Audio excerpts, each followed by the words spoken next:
How's it going? It's great to see you, man. Good to see you. Long time no see, Chris. Yeah, right. It's just a pandemic or so. Yeah, just a matter of a few years, right? Yeah.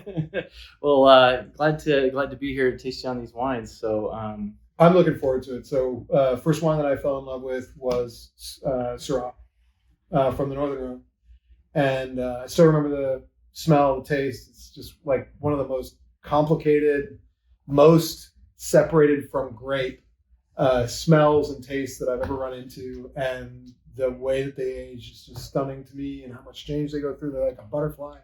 So I'm really psyched to be here with you. I can't wait to taste your wines. Great, cool. Well, these wines were made because I finally got to be a dad, and so the whole idea was to put my kids' names on the label, and so for my daughter, my wife and I are big Syrah fans, and so it was really a no-brainer for us to make a wine. The idea being, let's go with a Syrah. And so we live in the Russian River, and although everybody else is really hyped on Pinot out there, and for good reason, Sure. And Chardonnay, there's some really great sites for Syrah. So we found this little 3-acre organically farmed vineyard, and we were able to purchase 1 ton of fruit. And I say we, but truthfully, I actually purchased the fruit without my wife knowing about it. And this shows up on credit card. Yeah, yeah. It was a surprise because she was still pregnant with my daughter at the time, and so the whole idea was to surprise her with this wine. And so, what's the vintage? This is the 2017. So my daughter was born in 2017, and Good Lord. We wanted to make a nice, cool climate Syrah, and we wanted to make wine the way my grandfather made it, or my great grandfather, I should say, which was stomping on it. And really, were feet involved? Absolutely. So these are foot stomped. All our wines we do foot stomp, and that's crazy. Yeah, so I've never been involved in foot stomping. I've always wanted to, and never it's been. Not as hyped up as you would think. It's a good exercise. It's naked feet, right? It's naked feet. So how long are your legs purple? Well, with Syrah, quite a while. Yeah. So but it's the grapes come in so cold from the vineyard.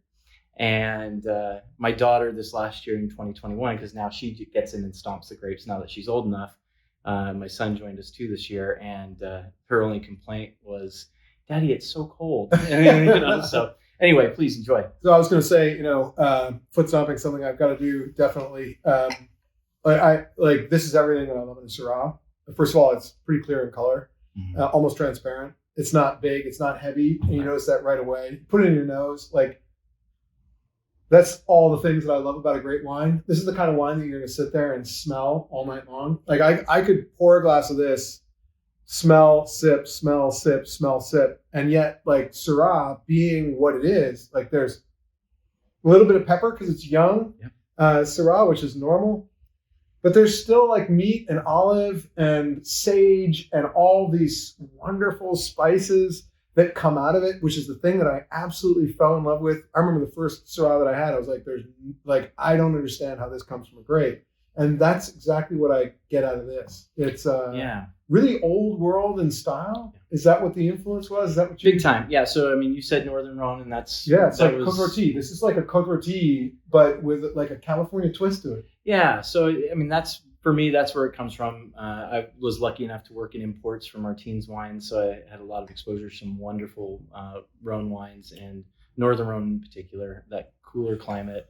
You get the smoked meats, you get the bacon fats, but that olive tapenade and things like that. Yeah, olives and bacon. What more could you want out of a wine? Right? I mean, it doesn't do better things. Right. In the wine world, we say it doesn't suck. No, yeah. So, I mean, this and some cheese, this and some lamb. Would be stunning. And like that's the classic Syrah pairing of lamb. Right. I think of it as a food wine for sure. 100%. And yet still what I love about this, and that's the sort of California piece of it, I find that like a Côte Rôtie or something from the north of Rhone is almost undrinkable for 5, 10, 15 years. Yeah. And this shows its California style in that you can enjoy it right now, but I can't wait to see what this is like as it gets older. Yeah, well, and that's where we're hoping to, give it to my daughter, and when she turns 21, she can open some bottles of this and see where it's at. So, yeah, I mean, I think it's really fun to see something that's Syrah can be really big and scary for some folks, but for us, we wanted something that was elegant, pretty, approachable, but then had the bones to last. So what's great, like on the palate, there's wonderful fruit, which is absolutely a classic California style, and yet it's light, right? I mean, there's some tannin, but it's not overwhelming, which I also find with Syrahs in general. And I'm not a particular fan of the white pepper on the palate, and it doesn't have any of that. It's really beautiful fruit. There's a little bit of grip on the sides that's going to age really well with time. That's a really stunning wine. This is your first vintage? First one, yeah. Really? Yeah, so. So what's the plan? I mean, that's it. Nailed it. Yeah, well, hang it up.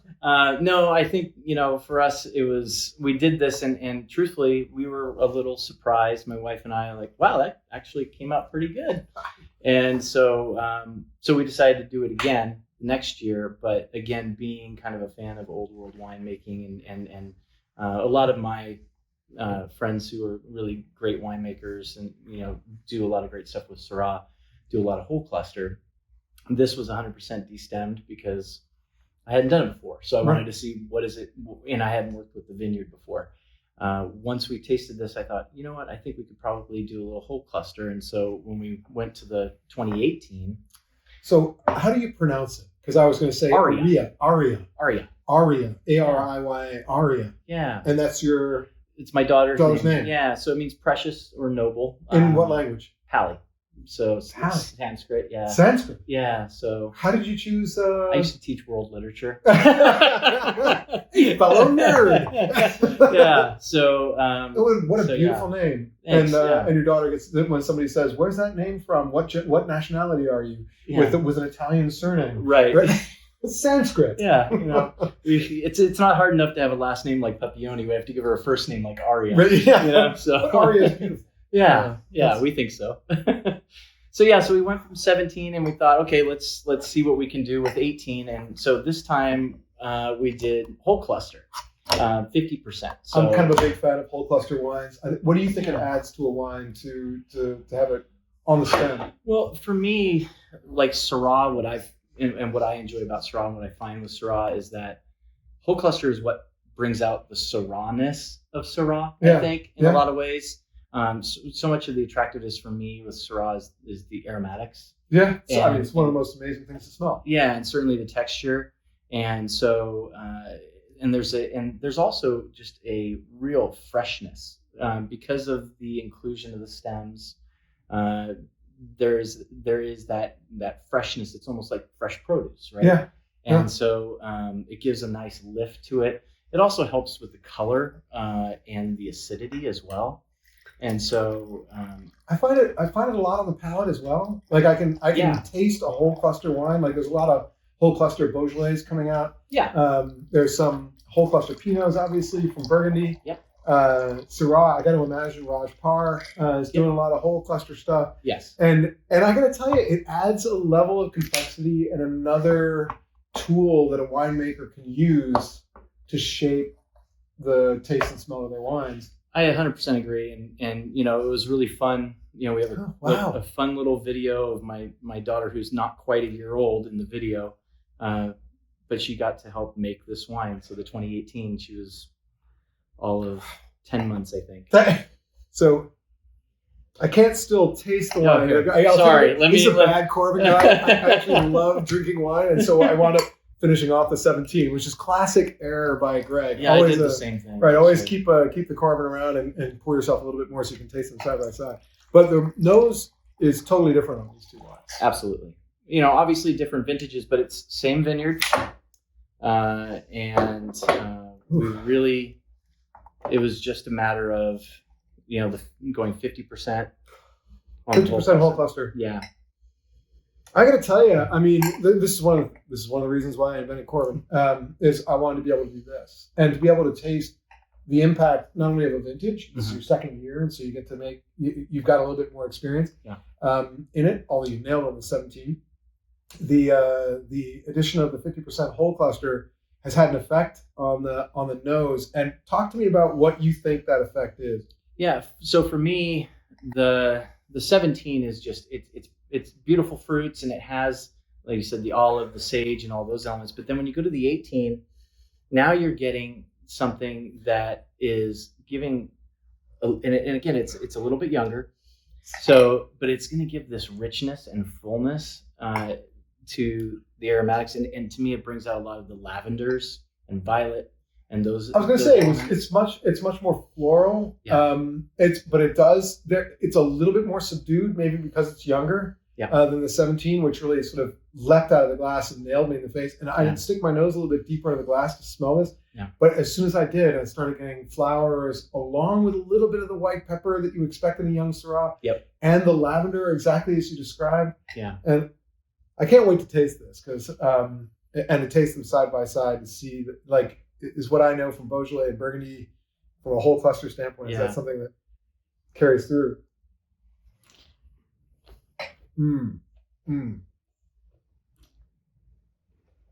Oh man, yeah. Oh, and it's got more of that tannic structure, which is that age.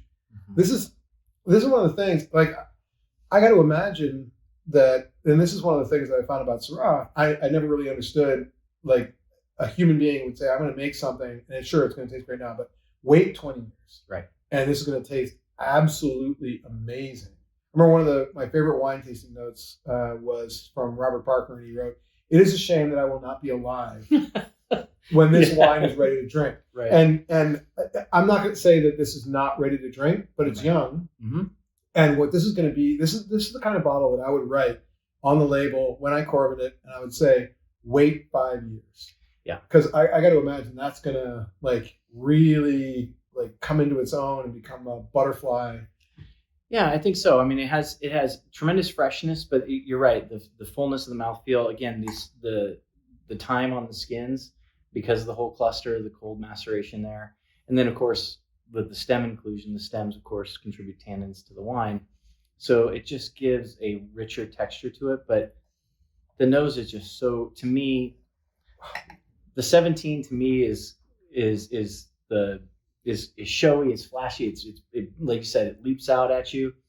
The 18, it's soft on the palate as well. It's like, this is 17 is ready to drink. Yeah. I would at this point only be drinking the 18 if I had food right there, because this is gonna, all those smells, all those tastes, all that complexity is just gonna, like, somebody told me that 1 and 1 is 3 when you pair with the right food, and this is like lamb wine. Like, that is exactly, you want a lovely, rich lamb that you're going to have with this, because it's got great acidity. Yeah. It's got really good tannin, enormous ageability, all those beautiful smells.